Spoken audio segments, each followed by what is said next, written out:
Hey guys, so this week the biggest news that's coming out from Marvel Studios is the possible name change to Avengers Kang Dynasty. I gotta emphasize that it has not been confirmed. There's been no official press release about it. It's just been rumored from a source that works within Marvel.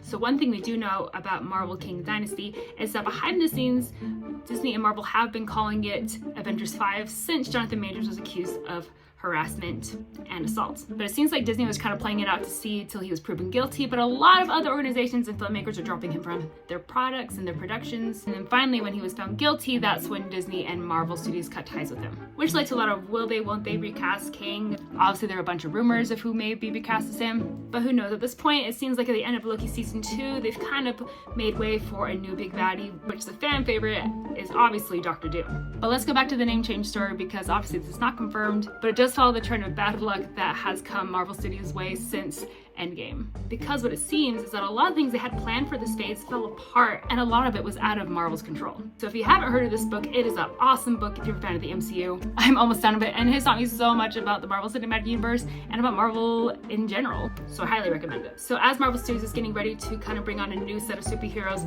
their plan was to actually have T'Challa, Captain Marvel, and Spider-Man be the new leaders of the Avengers. But of course, we all know that Chadwick Boseman unfortunately passed away from cancer, something he totally thought he would be up until the last moment, and didn't tell anyone about except for 4 people. None of those people being Kevin Feige. And because Spider-Man is still owned by Sony, and at this point it doesn't seem like Sony really wants to renew their contract with Disney about using Spider-Man in their movies. Who knows if we'll be able to use him in another Avengers movie? But that could change with how well Madam Web did in the theaters.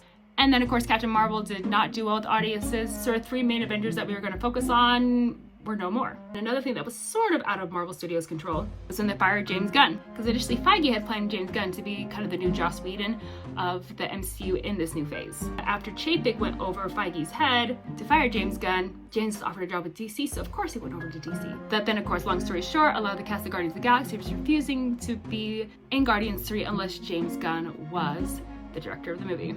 James still had contracts with DC to make the Suicide Squad movie and another movie, I forget which one it was. So they had to put off making Guardians 3, which was supposed to be the kickoff to the new phase of the MCU. But then of course the pandemic also shut down a lot of other production. So basically a lot of things that Marvel wanted to set up anyway just hasn't worked out for them. So I mean, losing their big baddie would just kind of track at this point. But I mean, this might be good for Marvel to kind of have a clean slate and to figure out who their big superhero should be now. What's that going to do with all these new characters? Is Deadpool just going to go kill them all off? But I mean, maybe a way that they could introduce Dr. Doom is that Deadpool does run into a variant of Dr. Doom at some point. I mean, the guy has been played in Marvel movies, so there are actors that played him in the past.